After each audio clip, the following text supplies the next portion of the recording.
Hey guys, this is Sean DeGray. Nobody knows who that is, but it's me. And you are listening to The Gritty Bowman. It's all in perspective, right? If you could make $150,000 a year, but you had to work 80 hours a week and you were committed to a corporation that you hated what you did, is that more lucrative than making $70,000 a year doing what you love with a lot of free time? And who's richer? One of the things I never want to say, and I even think this with life, is I never want to say, like, what if? Like, what? I hate that. I hate that feeling. What if I would have done this? Or what if I would have just tried this? Or what if?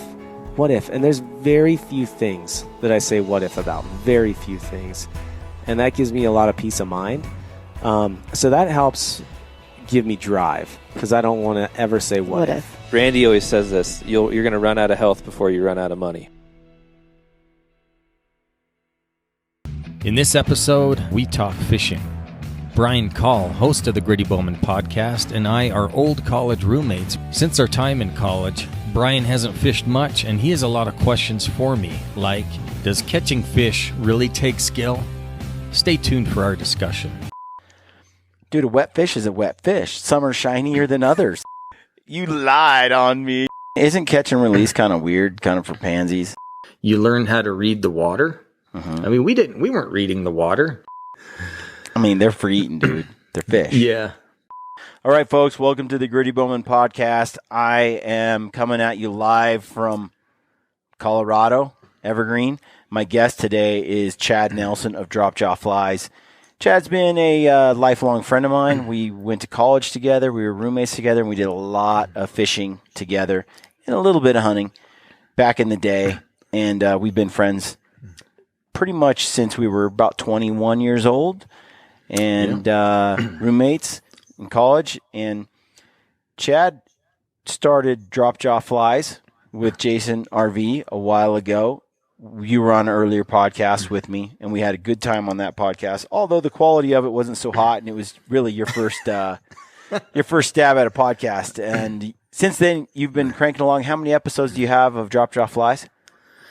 We just put up episode 26. So episode 26 of Drop Jaw Flies is out, and you're getting a pretty good following. You guys have a great show. So, but you and I have been talking, and as is the case with best friends, which you're kind of like my brother in a way. I mean, we've been that close. A lot of people don't know that, but yeah. And basically, as Gritty Bowman has been growing, I've had a little trouble keeping up with the growth, and so I've hired some people to help me out with Gritty Bowman, including my sister, Gritty's sister, Katie, who's really helping me edit a lot, frees up my time to do more interviews and get more, do a few more videos and films, but that leaves me struggling, though, with some of the financial side of the things, the business side. And so, Chad, you and I talked about this last weekend when I was in Utah, and we're going to make Chad director of operations at Gritty Bowman. He's going to help me run the operations side of the house. So, pretty excited about that. Chad is Chad. I would say you're kind of on the, there's a spectrum of being anal. You're kind of.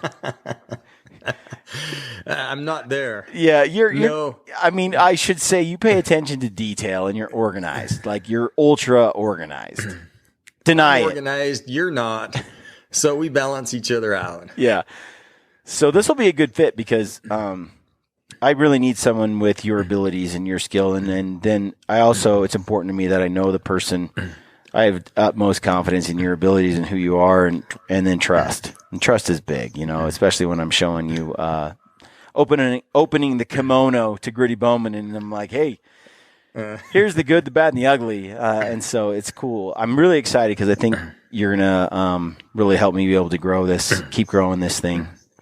No, I'm pumped, man. Pumped to work with you. Like you said, you're a brother to me, but I love Gritty Bowman. Love what you do. I think it ties in well with what I'm doing with Drop Jaw Flies and Jason. So, we can work together well. Yeah. And so basically what we're going to do today is we can talk a little bit more about fishing. And, I did that interview just the other day with Rockhouse Motion at the Monaco in Salt Lake City. And those guys are filmmakers, but they're also like, they love to fish, especially fly fish. And I was in the hotel and I was setting up the cameras, which was really new for me. Like, I'm sitting there setting up the cameras. You're in the hotel and you're having a conversation with Aaron and stuff, and Aaron Hitchens, and you guys are talking fishing. I didn't understand a tenth of what you guys were talking about. I mean, honestly, you guys were getting into fly fishing and fishing in a way that, and you and I used to fish every spare moment we got. When we were not doing homework, writing papers, or in school, we were fishing. Well, even when we were supposed to be doing homework and writing papers, we hit the river. We did, and we toyed around with.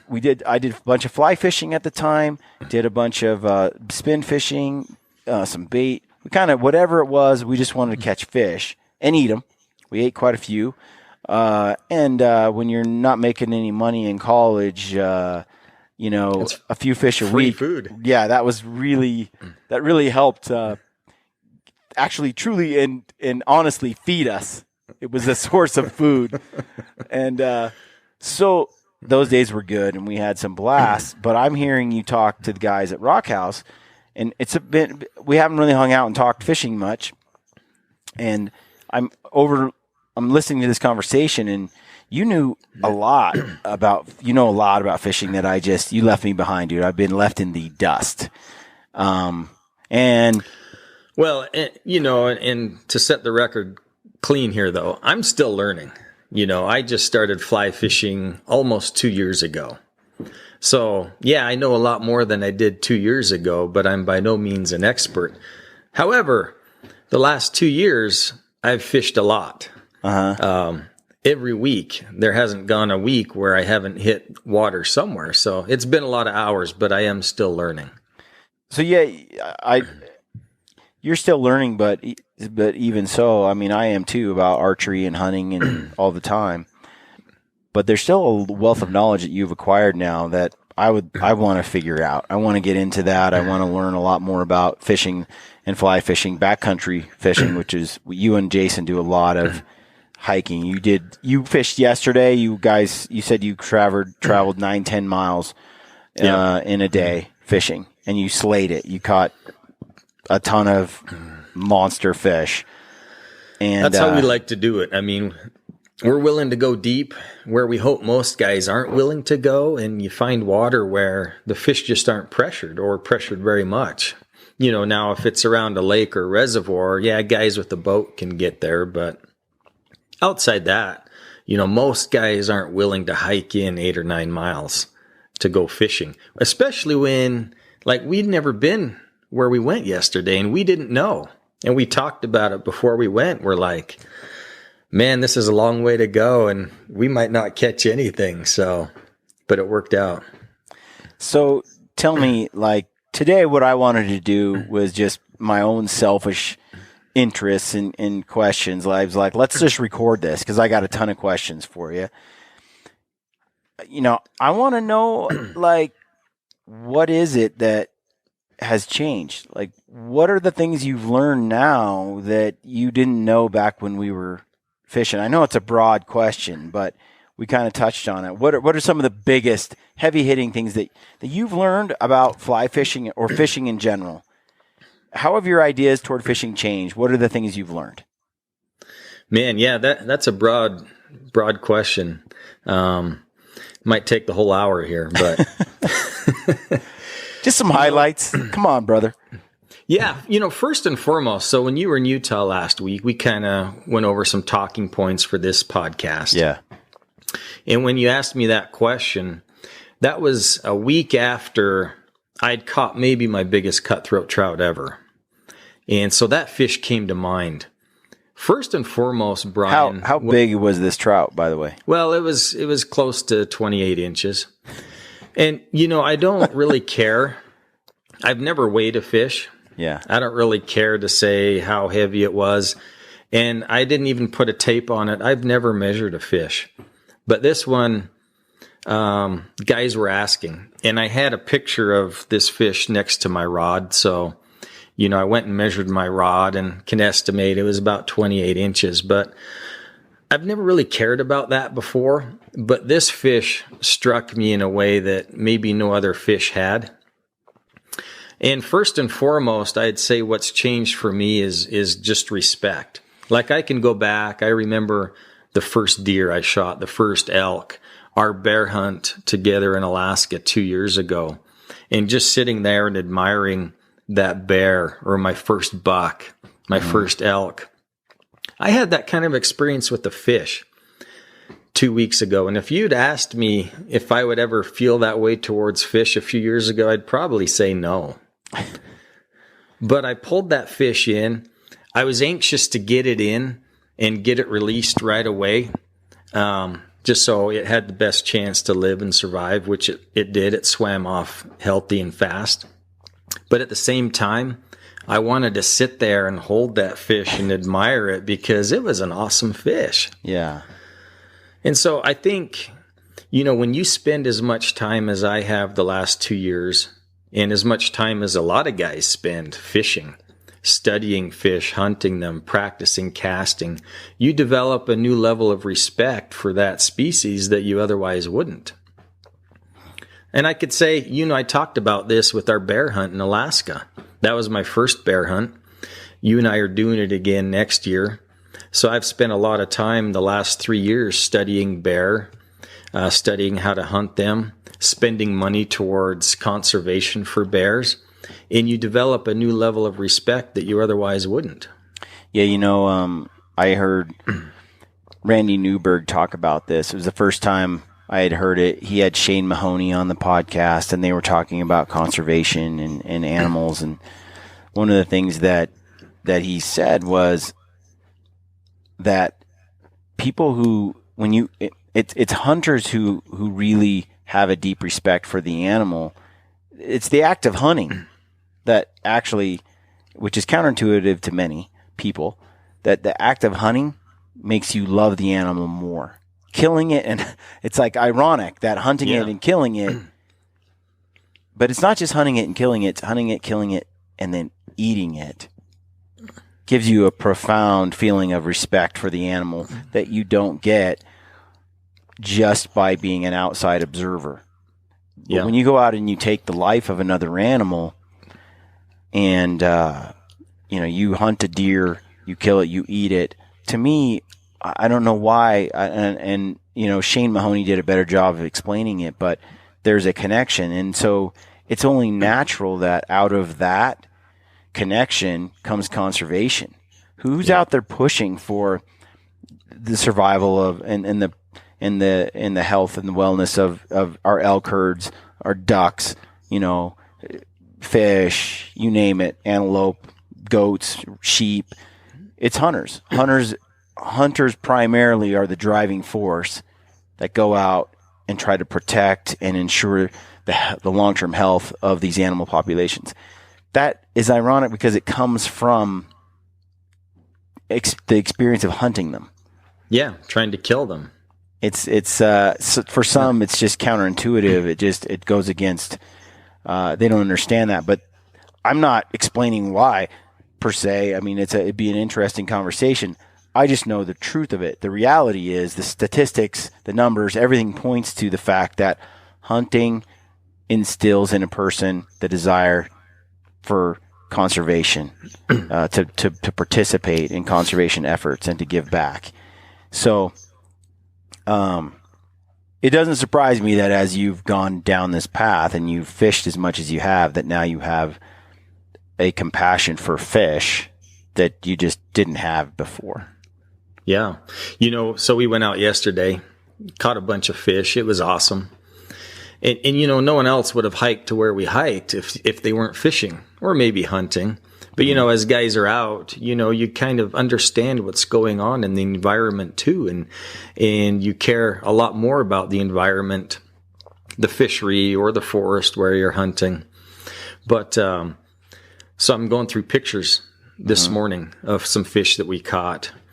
and just looking at those pictures, and there's one that's just an amazing fish. You're Yeah. going to see it. You're going to see it on Drop Jaw Fly's Instagram. But I was showing you that picture a minute ago, and you're like, Chad, I don't know what I'm looking at. And I'm like, Brian, this is the perfect cutthroat trout. Yeah. But 2 years ago, I probably wouldn't have known that either. That cutthroat would have been food to me. Well, absolutely. Like you're 100%. I look at that fish and I'm like, it's a fish. And you're like, look at the beauty of this fish and look at it. Isn't that amazing? And you're showing me this picture and I'm like, dude, a wet fish is a wet fish. Some are shinier than others. But I mean, you know what I mean? Like I don't have that appreciation. It's like when I show a blacktail buck photo to somebody who's been hunting mule deer their whole life and they're like, big deal. Yeah, they don't have that same appreciation that I do for that species, or a coos deer for that matter. I interviewed Zach Griffith and Rocky the other day at their house. It was so cool to go down there and look at their coos deer mounts. And as I talked to Rocky, she was pretty cool. She's like, I'm addicted to coos deer. Now that I've gone out and I've hunted them and I've harvested one and I've seen Zach's, she's been out there hunting great big mule deer with Zach, and Zach's clearly in love with hunting mule deer. But then Rocky's gone out and done the same 2 hunts, right? And now and she's just fallen in love with coos deer. I think that's the neatest thing, because here you are, like all of a sudden you have this appreciation for this animal you didn't even really know was on the map. And now that you've spent time around them, all of a sudden you're like, this is a fascinating animal and a fascinating getting in their world and hunting them. For whatever reason, we each kind of have those animals that we're drawn to. For me, blacktail hunting is miserable. You're getting wet. It's almost always raining on you. But there's just something about that species that really gets me excited. And same with black bear. I don't know what it is about black bear hunting, but now that I've taken you and we've hunted black bear, I don't know about you, but black bear hunting is like way up there. Black bear hunting with a bow, spot and stock. It's up there near the top. Oh man, it's an adrenaline rush. And I've never grizzly bear hunted, or brown bear or anything like that. I'm not sure I'm really suited for it. Aaron, after this year, but who knows, maybe I get into it and I have this new love for it, but I didn't expect to feel that way about black bear either. And now I do. Well, they're just such majestic animals, right? And there's something that's just awesome about black bears. And you go out and, man, they can just appear out of nowhere, but you're walking through the woods and then all of a sudden out of the corner of your eye, you see this big black blob and out walks a bear. And it's a rush. It's an experience like none other. And the thing about it is, until you go out and do it, you don't really have the same excitement about it. And like with Rocky and coos deer, it's like something about the pursuit that changes your whole feeling about it. So you're showing me this cutthroat and I'm going, what is a cutty anyway? Like it's just a trout, right? It looks like a rainbow. I mean, it's like but all those nuances now. And you have a deeper appreciation than I do. I think it's neat to observe and to see your passion for fishing is on another level now. Well, yeah, you and I always enjoyed fishing. And always. I think, part of it was just you and I spending time together, getting out in nature, because that's what we love to do. And it was you didn't have to have a lot of money, time, or resources. We went to Walmart and we bought a rod and reel and a spinner, and we were into it like $30-$40, and now we're on the water and we're fishing out of state, right, with a minimal license and fee. And so that changed. There was no barriers to entry to try it. And so if we went out there and threw a couple of things in the water and none of it stuck and we didn't catch anything, it was just like, okay, but at least we got outside. Yeah, that's why I like fishing, because it's sort of that gateway into hunting in a way. Yeah. Now with fly fishing, it's not quite as cheap as going to Walmart and buying a spin rod. And if you're going to keep up with guys like Jason, you need a couple of rods, you need a couple of reels and a lot of gear. I mean, to do it right. But there are some entry level rods and reels that you can buy just to get into it. Yeah. But what I love more about fly fishing than I did spin fishing, I mean, there's a lot that's different, Brian, and you and I didn't really know what we were doing back in college. We were just throwing our Panther Martins out there blindly and hoping a fish would bite on. And I joined the fly fishing club, and you did not. I got married, and when I got married, you were still in the dating scene and doing them. So I had to find new friends a little bit, and I joined that fly fishing club, and I went out. And I had to find new friends. That's right. I was busy with either fishing or being with my new wife. I didn't have time for you. Yeah, that's accurate. No, you were dating. You were all over like a new girl every week. So I mean, it went both ways. Oh, come on. But here's the deal. When I went out and I fished, I fly fished, I got really excited about it. And I would catch a few fish.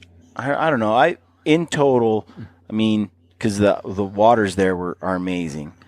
I would catch a few on dry flies, and then I figured out how to nymph fish, and I did that too.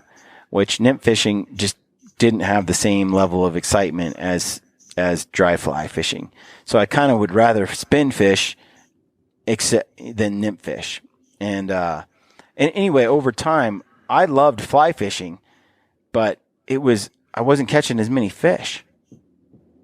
Yeah. Well, so I took the first time I went fly fishing, the first weekend, I should say, I kind of betrayed your trust, and I took Jason to our secret fishing hole in Idaho. Which now, how does that rank toward other fishing holes you've been in? It bites. It's no good? It's no good. And it's not a secret anymore. There's a lot of tracks going in there now. Oh, really? Yeah. Dude, it was amazing. We caught a ton of fish in there. Loads of fish. But anyhow, I took Jason there. Mm-hmm. And this is before I'd picked up a fly rod. The next day I would pick up a fly rod, but I still took my spin rod. And I caught more fish than Jason in that spot with our Panther Martins. Yeah. But Jason caught 3 or 4 that were way bigger than any fish we ever caught on our spin rods. And so what I learned was, throwing out on a fly rod, you're able to do your dries, your nymphs, or in Jason's case, streamers, mimicking bait fish. Mm-hmm. And those big fish, they like a big meal. They don't get that big just eating bugs, Yeah. They need a big meal once in a while. And Jason hauled in a few browns from that spot that just blew me away. We never caught a brown in that spot that I recall. No. You caught one. One. And I used, but there's no photo evidence of it. So yeah, because Chad didn't bring the camera. I'm like, hey Chad, make sure you bring a camera. And he's like, got it. I got it loaded. You lied on me because you didn't. So we get there and I catch the biggest fish of my life. And I'm like, get the camera. And you're like, oh yeah, I lied to you about that. I actually thought I brought it, but it was a deep betrayal. Somewhere in that day, I realized I forgot it. Well, it was a big fish, but I remember that day, and it was murky, and the river was swollen, and I had lost every one of my lures, like caught and snagged, or they were gone, and all I had was like some massive 2-inch lure left in the tackle box, which I didn't even know where it came from. It weighed like 5 pounds. I tied that thing on, and I chucked it across the water. I was like, it's the only lure I've got. And that was the same trip we decided we were going to hike in without any food and live off what we caught, which was now we're on like day 2 of starvation. So and there was snow, which we had to hike through if we wanted to get out. Anyway, I remember catching that fish. It was a huge lure. I didn't think I'd catch any fish on that because it's just too big. And then when I saw the size of the fish it brought in, I realized big fish like big lures. Yeah. Yeah, they do. They like a big meal once in a while. But, so taking Jason to that spot, and I caught a lot. He caught less but bigger ones. But I just decided, I've caught enough fish that I don't need to go out and catch all these 12, 14, 16 inchers all day long. I would rather spend my time chasing big fish. And whether I catch 1, 2, or 3 bigger fish, that's what I wanted to do. And that's what made me decide to pick up a fly rod and give fly fishing a try. So you realize that, you'd catch maybe fewer fish, but the fishing experience and the quality of the fish you caught would be much bigger.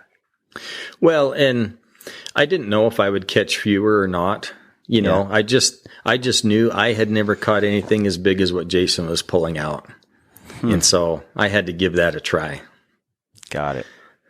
And man, fly fishing is awesome. Better than spin fishing? It's way more fun. It's way more tactical. There's definite technique to it. I mean, guys that are proficient casters, you can place that fly right where you want to place it. You learn how to read the water. I mean, we weren't reading the water. We just fished all the way up that river until we found that spot, and all of a sudden we started catching fish, but we didn't know why. No, I just knew that was the magic spot. Yeah. But, watching Jason, guys change out flies. They follow the hatches. They watch fish the way they're feeding. And you can tie on flies to mimic what the fish are eating. Or, in our case, we make streamers and we fish streamers. And we know that big fish, like to eat bait fish. So that's what we mimic. But just being able to work a fly rod and place that fly exactly where you want it, present it exactly how you want it, it's a lot like hunting. And it's up close and personal, like archery hunting. So the experiences that I've had fishing remind me a lot of hunting. And I never thought I would feel that way about fish. I mean, they're fish, right? Right. Most guys don't care about fish. To me, they were always food up until a few years ago. But now I primarily catch and release, and I never thought I'd be a catch and release guy either. Yeah, isn't catch and release kind of weird, kind of for pansies, kind of for people who, they're for eating, dude. They're fish. Yeah. Oh, we still eat some. But, in reality, we will only eat a fish or keep a fish if it's at the end of the day and we're done fishing. I mean, like yesterday, we're out at 6 a.m. I got home at 10 p.m. You catch a lot of fish in the course of a day, but if you're not ready, and we're 8 miles in, right? So if we were to keep fish and try to hike 8 or 9 miles out, and, they'd be rotten, spoiled by the time we got back to the truck. Okay, so you have a greater respect for fish, but what is it now that you do that, now how do you view fish? I mean, you talk about how you viewed them before. How do you view fish now? Well, the same as big game hunting. When you spend as much time as I have, and as much time as Jason and I do studying fish, being out on the rivers and the waters, spending money towards fishing licenses, gear, habitat, whatnot, you gain a better appreciation for them, but you also learn more about conservation. What are the cutthroat population here? What are the rainbow population in this river? How are the brown trout doing here? And you understand what's going on in the whole fishing community, in the fishing waters. You gain more respect for the fish in that matter too. So how have your motives changed? Like, is the reason you fish the same as it used to be, or are they different too? Well, same and different. I mean, I still love it. We always enjoyed it, and now I fish a lot with Jason, and it's fun to have a buddy to go out fishing with too. But, my motives are, part of it was I fish for drop jaw flies too. We're always testing new heads, new streamers, new patterns, seeing how the flies and heads that we sell, how they work. What's fun too is we don't care so much about the hatches. I don't nymph a lot. I don't dry fly fish a lot. We take our flies out. Like I'll pick a fly, Brian, and I'm going to fish this fly all day long, whether I catch anything or not, but I want to see how this fly does. So we don't go out just to catch a lot of fish. We go out, we chase big fish. Everybody wants to catch a big fish. but we want to see how our flies do too. So part of it's business, part of it's pleasure. But I tell you, the more I fish, the more I love it.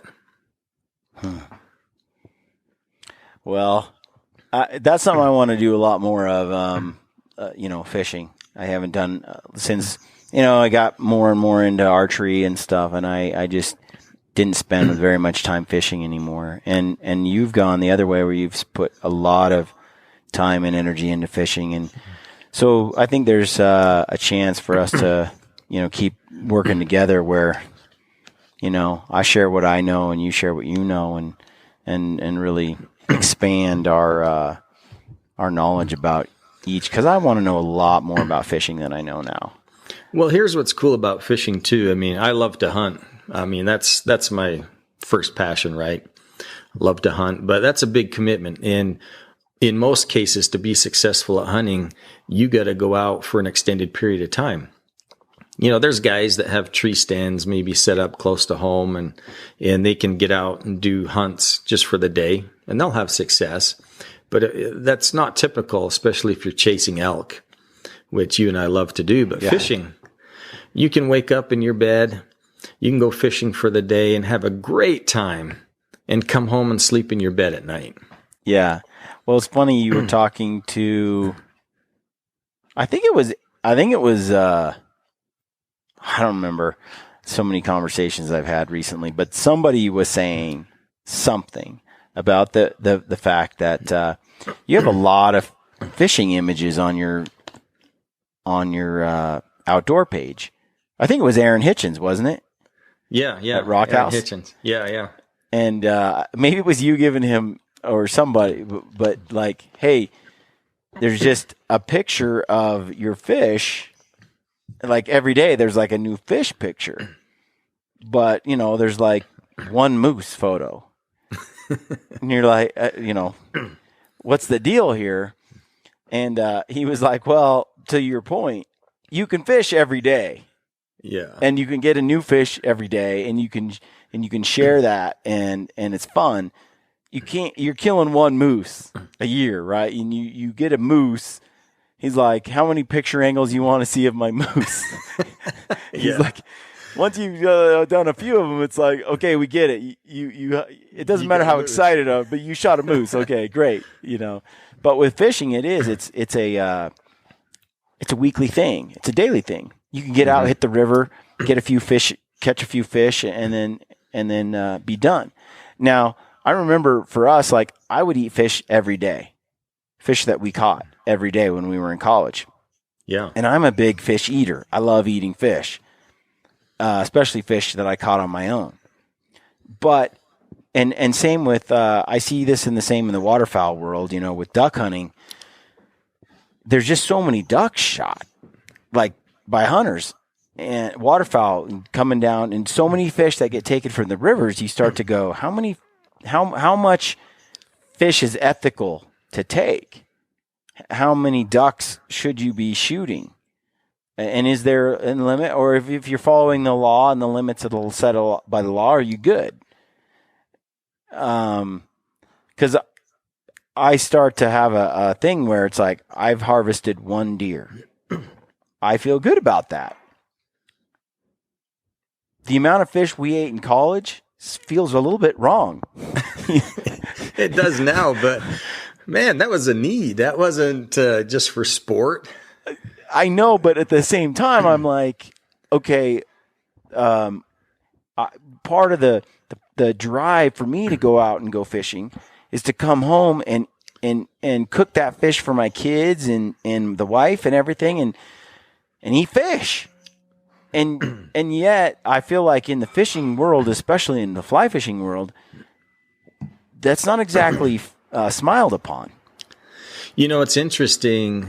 The whole fishing world has kind of taken a shift since, we were in college in the last 20 years. I've read a few articles lately that say, this is from a fly fishing journal. Yeah. But fly fishermen have almost done too good of a job at catch and release. They've almost embraced it too much because a lot of our fisheries now, they're not producing as big a fish as they used to. And it's because there's too many, because fly fishermen are releasing too many back. And both of these articles I read were encouraging. Now, this is specific waters and specific areas in the States, but they were encouraging guys to keep more fish. That's different. It is.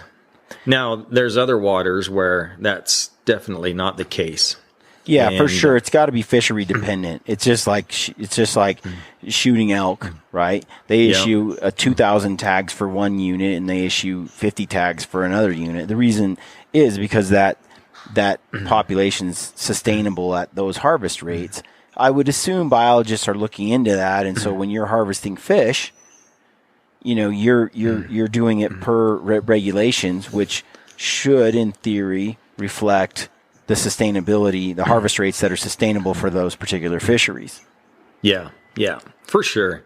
Absolutely. And the reason why, like Jason and I, and this is just our choice, but we don't keep any cutthroat trout, namely because Western U.S. is the only area where cutthroat trout are native.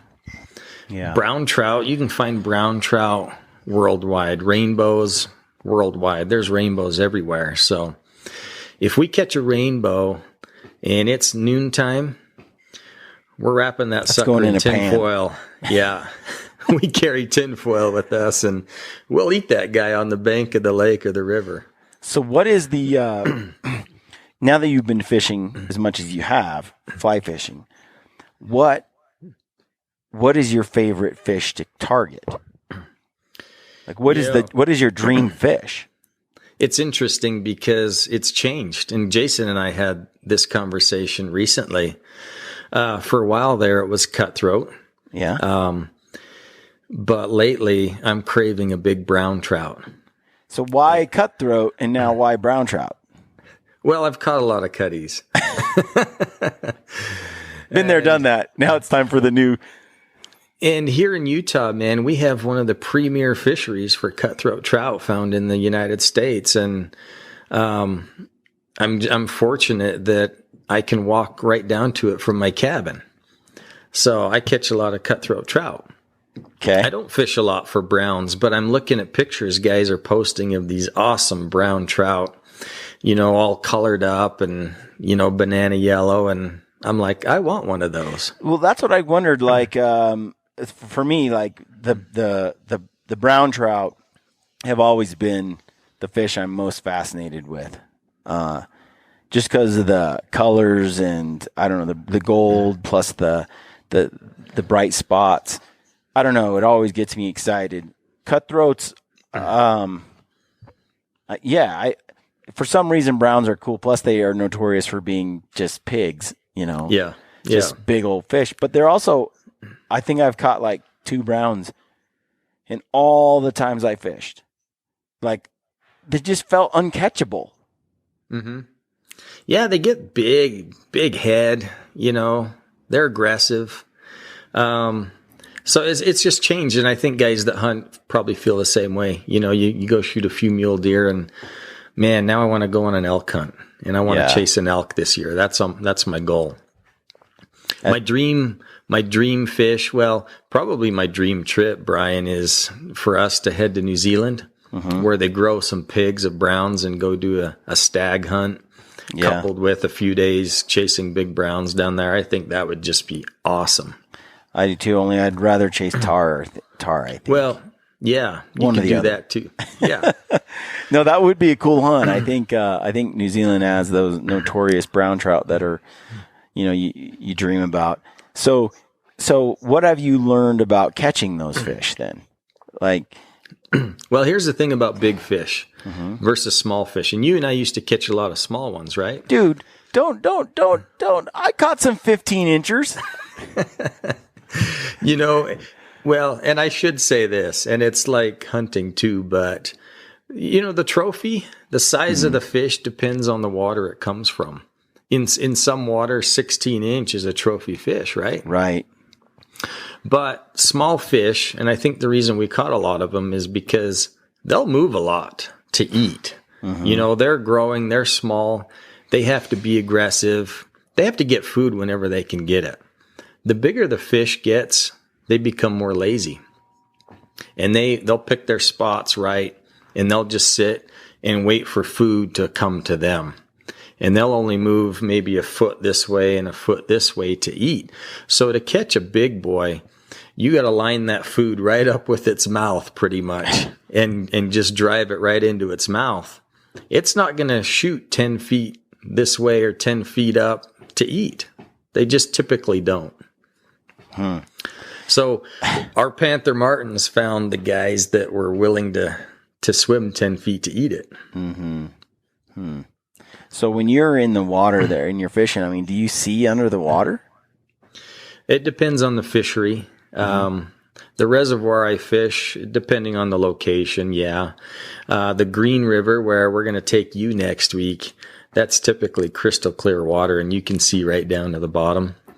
In fact, podcast episode 26, we just released a few days ago. This is of Drop Jaw Flies. Yeah, Drop Jaw Flies podcast. We had fly fishing extraordinaire Derek Olthius.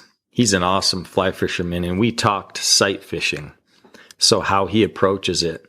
You go to your water, you find the fish, and you literally hunt the fish. I was shocked It's like to hear spot him. and stock fishing. It's spot and stock. I was shocked to hear him say that he has spent 5 hours sitting on one fish, just chasing one fish. He saw it, it was big. He's like, that's the guy I want, and I'm going to sit here till I catch him. Dude, that is bizarre. I mean, like, you think the water's there and whatever happens underneath it is a mystery.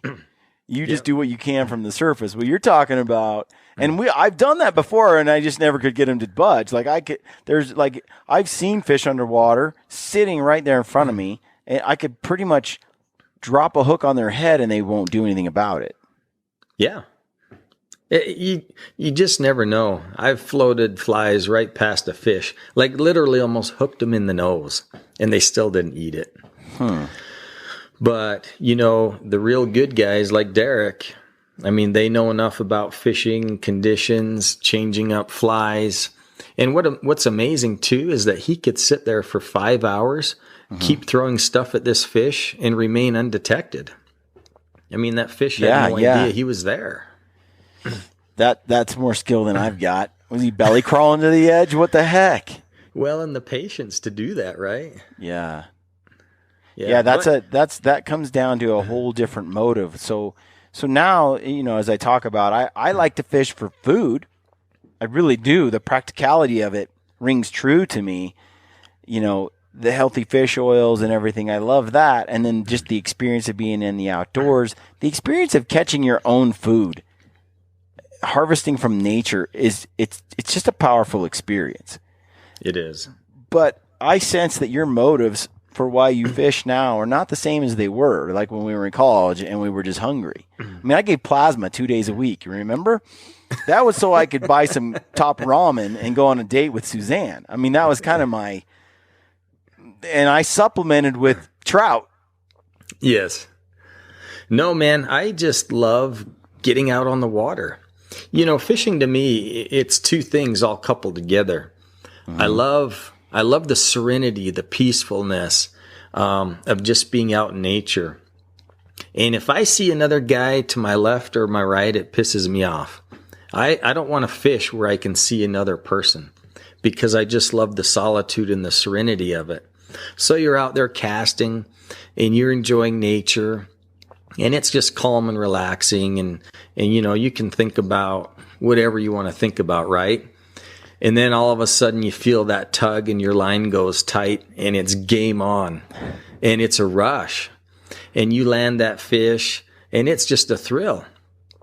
And then you can go right back to being relaxed and enjoying nature again after you release the fish, or in some cases eat it. But it's just awesome.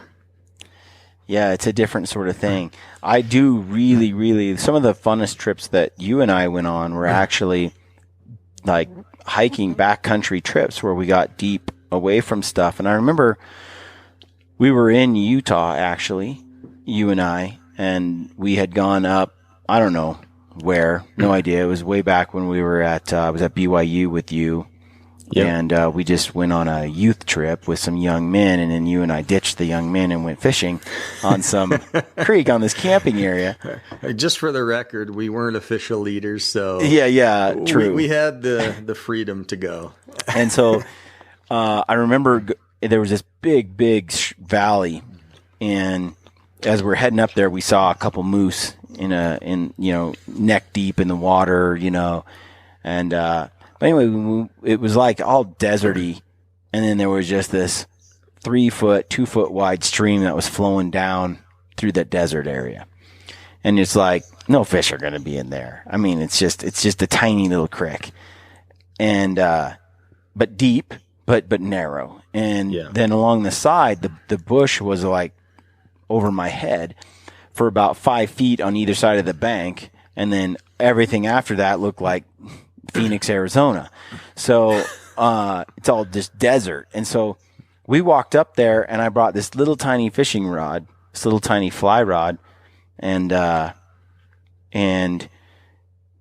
popped through those bushes, and I was catching a ton. And like you said, it comes down to the water, right? Like, what's a trophy? What's a rewarding fish to catch? Well, I was catching like little 6-inch trout out of that thing, and they were some of the best fighting trout I've ever caught.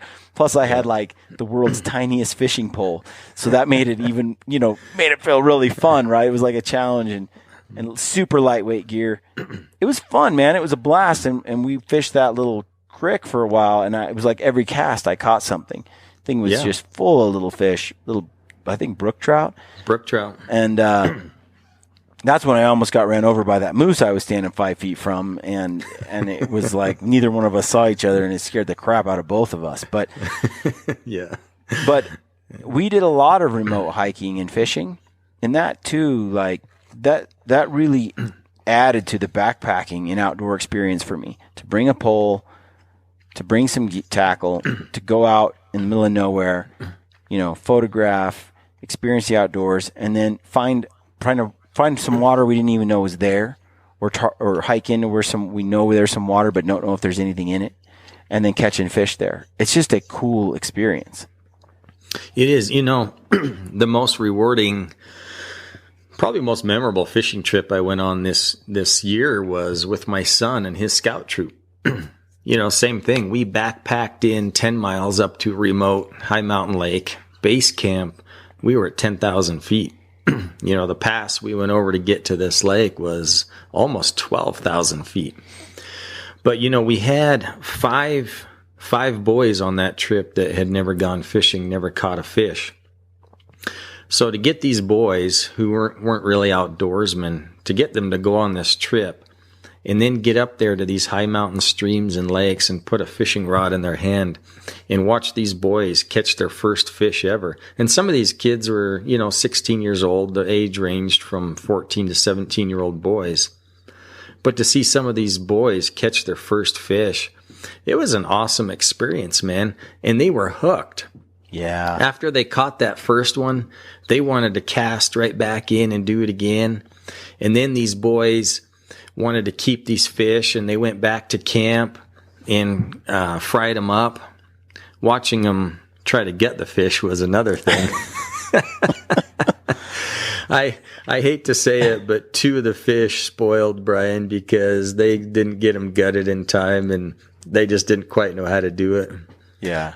But to see boys experience nature like that, it's, in a lot of instances, it's a lot easier to help them catch their first fish than to shoot their first deer or their first elk. My challenge right now is taking my own son hunting because of the time commitment and when hunting season is, and he's in school, and it's just tough. But I can take him fishing for a day. Yeah. That's easy. So tell me, Chad, what's it like to catch, 20 plus inch trout, 24, 25, 28 inch trout? Because when I watch you and Jason, I follow you on Drop Jaw. I'm on your Instagram, which is Drop Jaw. It's at Drop Jaw Flies. And then yours is at dropjawflies.chad. Correct.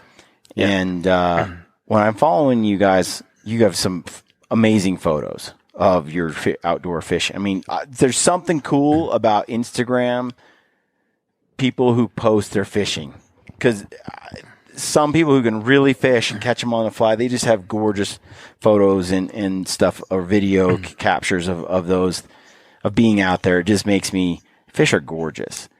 And you, though, are catching big fish that we never caught. And you're catching them on every trip. So what's how does that feel? And has that changed it too? Because when you're catching 12-inch and 15-inch and 18-inch trout, that's cool. But dude, you're catching 2-foot trout regularly. What's that?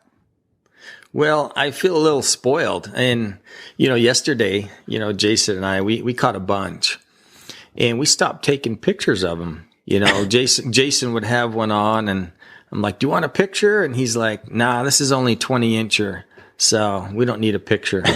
But a lot of it is just the fishery that you have access to, fisheries that grow big fish. Yeah. And for us, primarily, we fish our reservoir where the average fish we catch is a 20-inch cutthroat trout.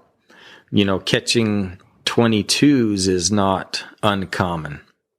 Wow. When I caught that 28-incher 2 weeks ago, now that was my biggest one ever, I think, up there. And that one got my heart pumping. No, those are, it's got to feel, you find it more fun, though? I mean, be honest. Be honest, because when I target a 180-inch buck versus like a 140-inch buck, as shallow as it might sound, there's just something that makes that whole chase much more exciting. Oh, yeah, no doubt. I don't want it to be that way, but it is. And I don't know what makes it that way, but it's that way. Well, a lot of guys think it's the trophy, and because you want to hang the biggest rack on the wall or mount the biggest fish on the wall. But really what it is bigger fish are smarter. They've seen guys' flies, they've seen guys' lures, and if you can outsmart him and get him to bite your fly, on our podcast last week, Derek Olthius, explained what his buddy explained to him in regards to fly fishing, and he said it's a lot like hunting. You got to get into place, you got to find the big fish, and you got to present the fly to him. Basically, get ready to take the shot, but you're not the one that pulls the trigger. You got to then convince that fish to pull the trigger on itself, meaning eat your fly. Right. So in some regards, it's more challenging. And I've chased plenty of big fish that I couldn't get to take my fly. And that's just the name of the game. Yeah. That's an interesting take on it. It is. I'd never thought of it that way, but it makes so much sense because it explains exactly, what I've experienced the last couple of years fly fishing. So what do you think are the biggest mistakes we made back when we fished? Everything. Oh, thanks. I thought we were pretty darn handy back then. Well, we did some things right for sure. We had the desire, the ambition. We were willing to hike into remote waters. Mm-hmm. And actually the place we found, looking back, it's good water to hold fish. Yeah. But we had no idea why fish were eating, when they were eating, how they were eating. We just knew that our black and yellow panther martins worked, and we kept throwing those at the fish. Yeah.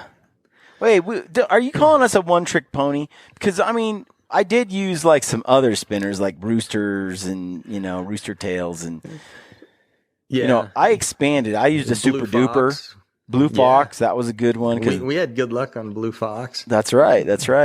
Maps caught us a few fish. Those are money, man. But what you're saying is we were really amateurs. You never know, Brian. So 3 of the fish I caught yesterday, Jason and I keep saying, and this is actually goes along the lines with Aaron Snyder saying, when there's carbon in the air, there's hope, right? Yeah.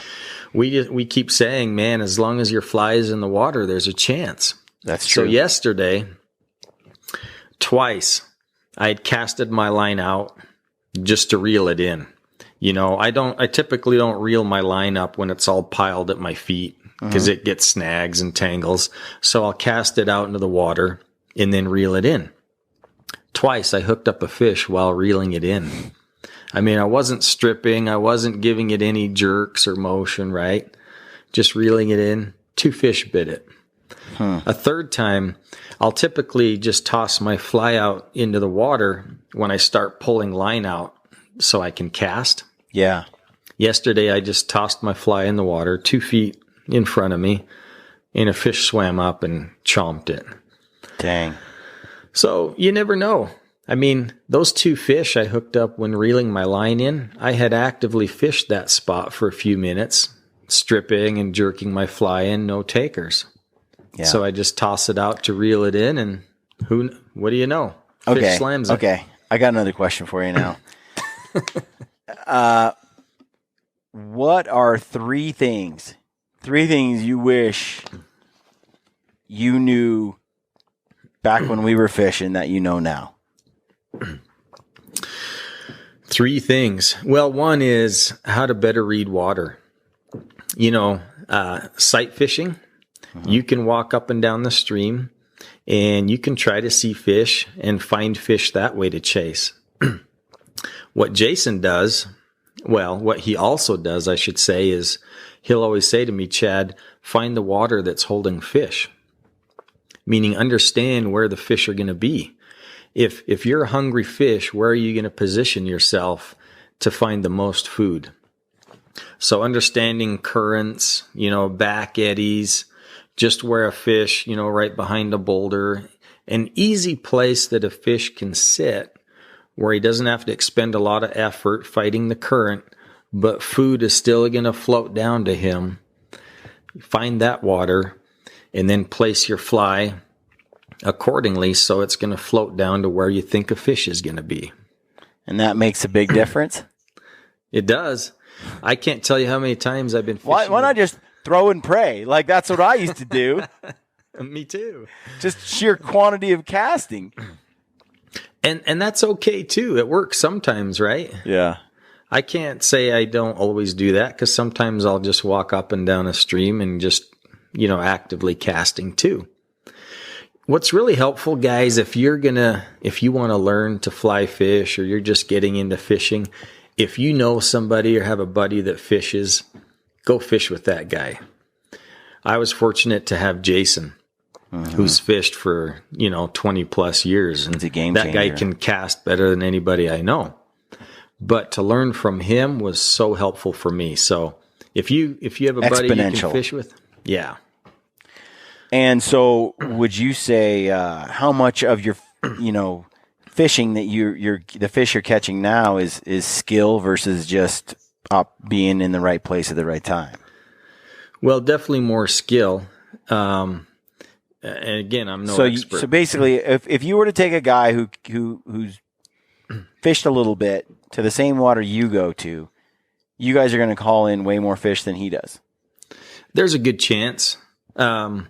Just because we have a better understanding of fish behavior. Because this might sound bad, but I feel like a very skilled archery hunter is going to walk into the woods and walk out with a successful archery harvest. But a fisherman, I feel like, has less to do with skill and just whoever goes out and gets lucky. I used to think less to do too. with skill and just whoever goes out and gets lucky. So I just did a podcast with a guy named Lance Egan. I think I just offended all the hardcore fishermen out there. You may have offended some.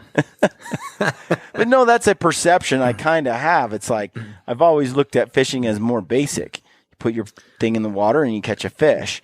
But realizing that there are some people who are far more successful than others. But what you're describing to me is another level of skill required, like spot and stock fishing. Like it's an art that I've not really given it its due. You know, so I can look back the last 2 years to when I started fly fishing with Jason up until today. Now, all of last year, the guy smoked me every time we went out. This year, there's days where I catch more than Jason. Some days he catches more than me. I'd say on a whole, he still catches more than me, but I can give him a run for his money. Again, not saying I'm a great fisherman, but I know more and I'm better today than I was 2 years ago. Yeah. Now, we've had Lance Egan on our podcast, on the Drop Jaw Flies podcast. He's the U.S. fly fishing national champion. So there is fly fishing competitions.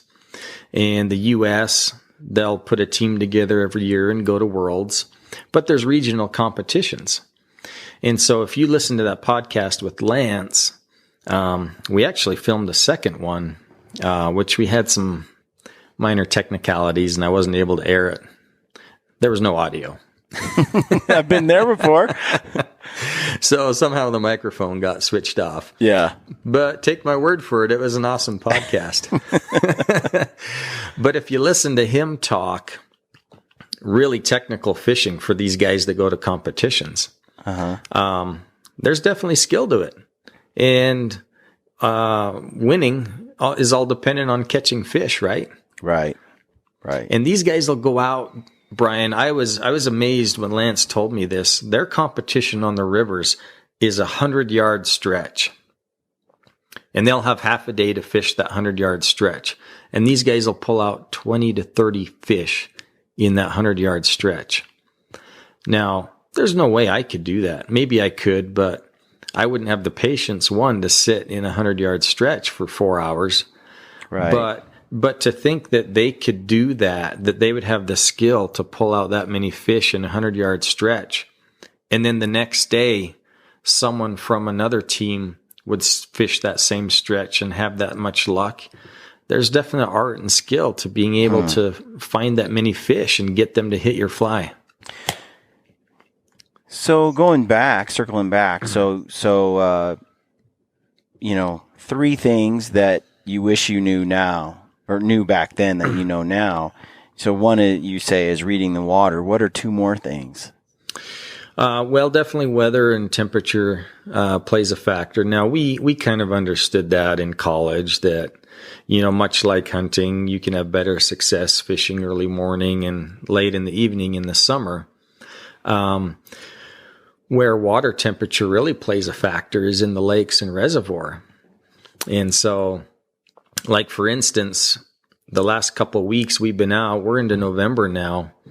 We've had much more success catching fish in the afternoon.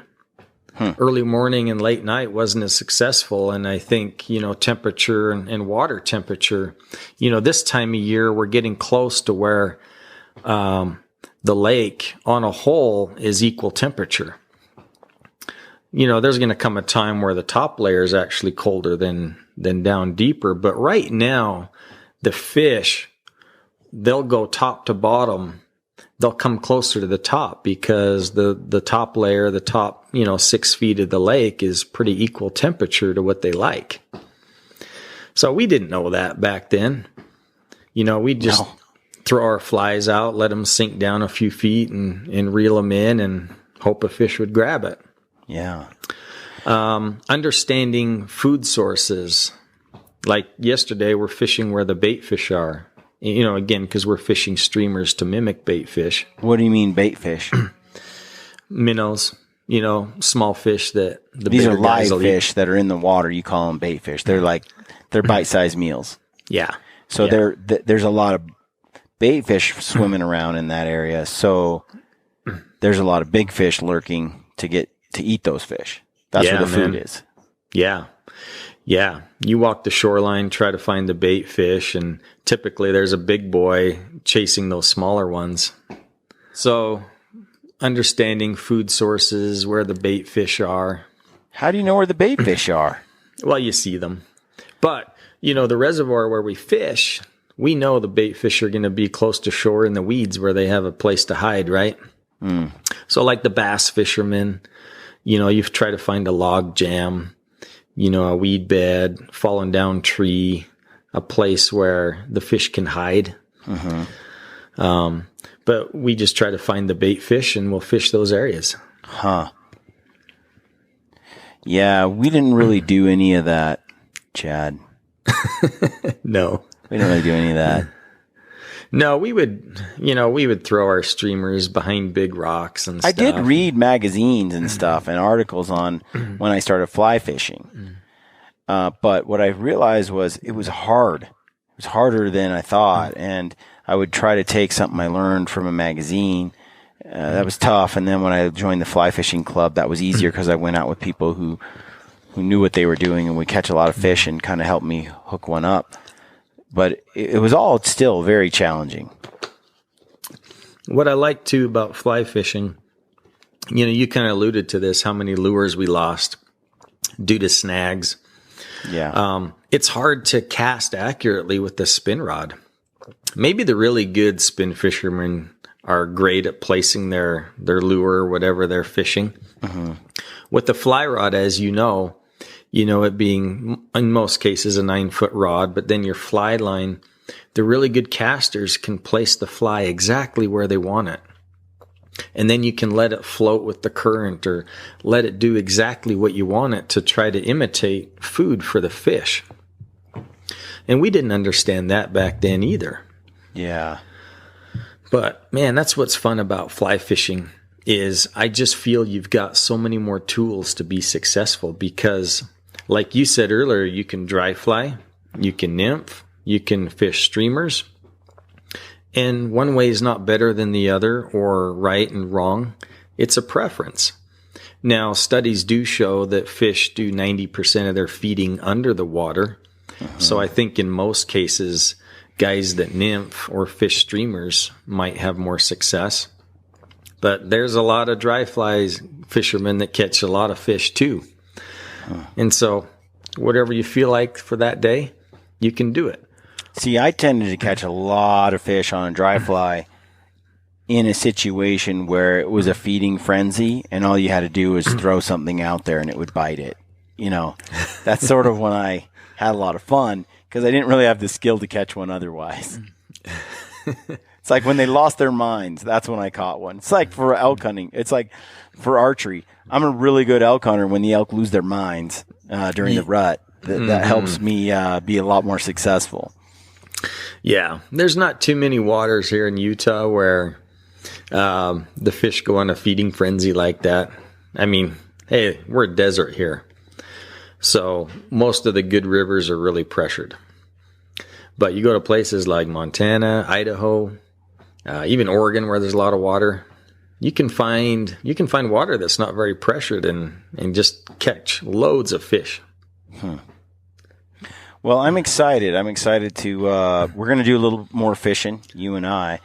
I'm going to learn more and hopefully I can be there will be more to talk about when we actually do more podcasts because we're going to talk about fly fishing here and there. And hopefully that'll really help us. I can't really talk about what I don't know anything about. You know what I mean? Sure. So, and what I know is so limited, and so I'm excited to go out, hit the water together, and expand that bit of information, and then come on Drop Job more often, and for sure, talk about some of that stuff. Brian, it's been way too long since you had a rod in your hands. Yeah, for real. I mean, I fished with my kids on our home pond where it was full of stock trout, and they hooked up every cast, and we would eat those fish. Those were like, it's not the same. It was so fun though, but I'm looking forward to like some legit fishing for sure. Just getting out and expanding. I just love fishing. Always have. It's just that it took a back seat in the limited time I had to other things. When really it shouldn't have. But back to your comment about fishing with someone you know, man, if you can find someone to teach you, your learning goes up exponentially. And it's the same for archery. You get a mentor. You look at Aaron Snyder picking up the recurve. Yeah. And having Rocky Mountain specialty, the Clums sit there and coach him and teach him. His learning curve was, he learned very quickly a skill that can take people just doing it on their own, years and years and years. He can pick up in 6 months with intense mentoring and coaching. So now that I've got you're this skilled fish dude, now I can just use you to get my fishing skills up to par. Well, I'm glad I'm good for something there, brother. Well, and now with you helping out with Gritty Bowman, we'll be doing a lot of that together too. But kind of what we have in mind going forward is I'd like to co-host on some of the Drop Jaw podcasts here and there, and just kind of sit in as a fly on the wall and kind of follow along and learn as you learn the lingo and the knowledge and what there is about fishing. I think it'll be hugely beneficial, and then hit the water together every now and then like we will next week, and really start practicing, putting into motion some of what I learned. And so for those guys that are out there that haven't fished, that are Gritty Bowman, fans that are really kind of interested in it, but like me, haven't really gotten into it because you don't know where to start, not sure what to do, just like we've done for bow hunters out there. I want to bring some information around it so it's for those guys that are like me in the same position as I am, can learn right along with me. I don't expect them to be, for this to be necessarily, at least when I'm on the show, beneficial for the guy that's got vast years of experience. For that, they can go to Drop Jaw and they can pick up all your episodes where you guys are interviewing some of the best, most experienced fly fishing experts in the industry and in the world. They can go there and learn from that. But in the meantime, I look forward to taking people on this journey through with Gritty Bowman, on my journey on just increasing my fishing knowledge. Yeah, for sure. I think most guys that hunt enjoy fishing. And I know a lot of fly fishermen that I've met that enjoy hunting too, and they're active hunters. So I think this could appeal to all of our audience base. But, for those guys that don't fly fish, maybe have no interest in fly fishing, they like their spin rod, a lot of what we talk about pertains to that too, because it's fish behavior. Right. And so good the point. only thing different is the rod that you're holding in your hand. That's a good point. Well, sounds good, dude. Should we wrap it up? Yeah, man. Any parting just topics, any last words? No, I would just say, man, fishing's awesome. I didn't think I was going to love it as much as I do. So if you think you want to give it a try, or if you fish a little bit here and there, I think guys will experience the same new level of respect for fish that they already have for big game animals or turkeys or waterfowl, whatever hunting they do. Yeah. I know that when one of my I have fond memories of hunting the Eagle Caps, the Eagle Cap Wilderness in Oregon, and Ben and Anthony and I went way back in. We brought goats with us, pack goats. They were carrying our gear. We were way in there, and we really didn't have the food thing dialed, so we had a lot of Mountain House meals and some trail mix. And about day 8, 9, things were not good. Okay, You're tired of Mountain House. We were so sick of the food we were getting, and cousin Ben had brought a little fly rod, a little spin rod with him, little collapsible pole, and we were catching grubs and worms and tossing them out there, and catching tons of fish up there in these mountain lakes up in the Eagle Cap Wilderness, and adding that to our trip. And fishing and catching fish up there, and having real food, it was a huge part of the experience on that trip. It was a very rewarding. It just added more to the trip to be able to catch fish while we're out there elk hunting, and I think the same is true for small game. This year Aaron shot a couple of grouse. I shot a few grouse, and we ate those while we were also hunting for elk at the same time. And adding some small game hunting into the mix it just adds a level of fun and enjoyment to the hunt that it just does. It's great. So having the skill to harvest some small game, the tools to do it, the weapons, same with fishing. I think that's it just adds to the overall quality of that outdoor experience. And so for me, big game hunting will still be like my most passionate activity, I'm sure. But at the same time, being able to do the small game and the fishing on top of that at a skilled level where I can appreciate it like you do. If I catch a 22-inch fish, I want to look at it like you do and go, wow, look at this fish. Isn't it the most amazing? I don't know what I'm looking at now. It's just a big wet fish, so I'd like to develop that appreciation, and that will come from actually getting out and doing it more. Yeah, I agree. I remember Brian, I started big game hunting with you right out of college. But I look back over the last 20 years, and when hunting season was over, it was depressing, right? Yeah. And looking for another activity to do, and I didn't fish a lot back then. I still went sometimes. But now, man, hunting season's over, and I'm out hitting the water, and it's just another awesome activity to do. So, well, I see you guys all decked out, and it's like the water's practically frozen, and your noses are beet red, and you've got gloves on, and then you've got this giant fish, and I'm like, they're fishing in those temperatures up there, and it's like, and yeah, you're catching big old fish. And you've obviously backpacked in. I'm like, hey, that's adventure. That's not just fishing anymore. The way I picture like the Bubba fisherman, parking his truck and fishing off the dock or the bridge. This is like backcountry fishing, and it comes with the whole package. That's adventure and excitement, and hiking the water where there's no other fish, and handling the conditions that are challenging and the ice and all that. That's something that I'm looking forward to.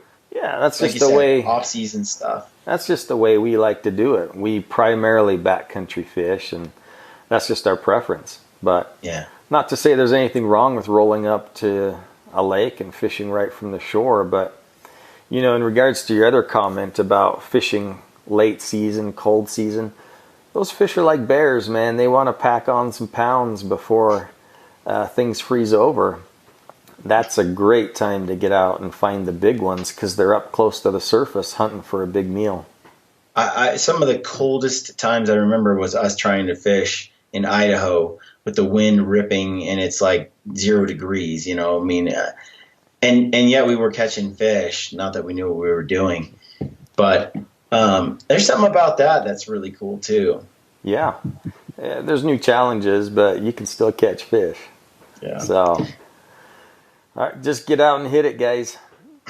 All right, we'll be talking some more. Like, I need to get outfitted. I need to get more gear. We'll get into some of that. You cover that on your podcast, but as I learn more and as I get outfitted, I'll bring up kind of what I've learned a little bit in some of the shows that we do together, and hopefully that'll be a big help for people and get them excited. We'll get some video, and as always, and kind of take people on some of these trips and let them see what it's like, and hopefully they get the bug too, and they find it hugely rewarding and a lot of fun to follow along. For sure.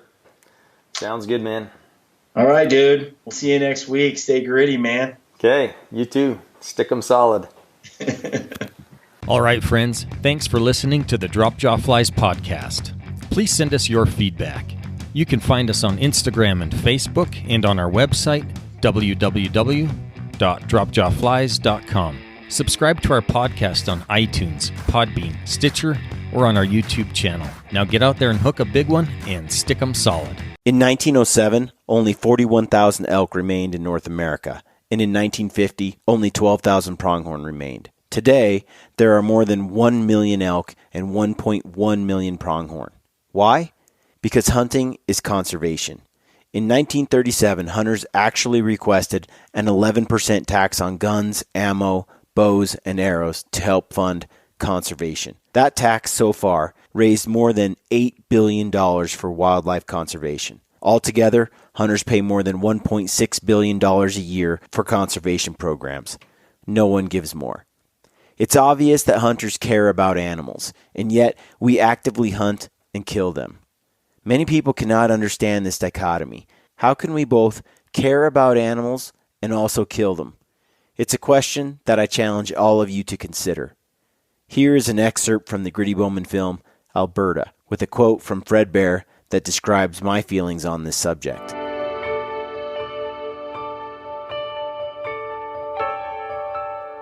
The first shot on this buck was fatal, and it cleanly pierced his vitals, but he didn't go down. I hate to see animals suffer, and when possible, I will always shoot them again if I have the opportunity. I have tremendous respect for this buck and his will to survive. He didn't go down easy, and I have mixed emotions about that. At times like this, I am reminded of a quote by Fred Bear, which somewhat describes my thoughts on this matter. Quote, I have always tempered my killing with respect for the game pursued. I see the animal not only as a target, but as a living creature with more freedom than I will ever have. I take that life if I can, with regret as well as joy, and with the sure knowledge that nature's way of fang and claw and starvation are a far crueler fate than I bestow. I do not hunt for the joy of killing, but for the joy of living, and the inexpressible pleasure of mingling my life, however briefly, with that of a wild creature that I respect, admire, and value. We can argue as much as we like, but the fact is, hunting is man's oldest and most successful try at life. Every human being is alive today because our ancestors hunted. So it's a relatively new phenomenon for people to regard hunting as a cruel and frivolous activity that has no worth outside of personal gratification for the hunter. The funny thing is, hunting has increased my appreciation for wild animals and wild places, not decreased it. And as I watch society lose its ties to wildlife and conservation, I feel my bond with nature grow ever stronger in direct correlation to my time spent hunting. I understand now more than ever that hunting is the greatest hope for creating the next generation of true conservationists. Never stop sharing your passion for hunting in the outdoors. Our wild animals and wild places depend on it. We thank Kifaru, Mountain Ops, Hoyt, Vortex, Phelps Game Calls, Black Eagle Arrows, and Crispy Boots for supporting the Gritty Bowman. We love these companies and the people behind them. They truly make fantastic products. Please support them however you can. As always, good luck on your hunts and stay gritty. This is Ty Stubblefield, and you're listening to the Gritty Bowman. Gritty Bowman. Hey guys, this is Sean DeGray. Nobody knows who that is, but it's me. And you are listening to The Gritty Bowman. It's all in perspective, right? If you could make $150,000 a year, but you had to work 80 hours a week and you were committed to a corporation that you hated what you did, is that more lucrative than making $70,000 a year doing what you love with a lot of free time? And who's richer? One of the things I never want to say, and I even think this with life, is I never want to say, like, what if? Like, what? I hate that. I hate that feeling. What if I would have done this? Or what if I would have just tried this? Or what if? What if? And there's very few things that I say what if about. Very few things. And that gives me a lot of peace of mind. So that helps give me drive, because I don't want to ever say what if. Randy always says this, you're going to run out of health before you run out of money.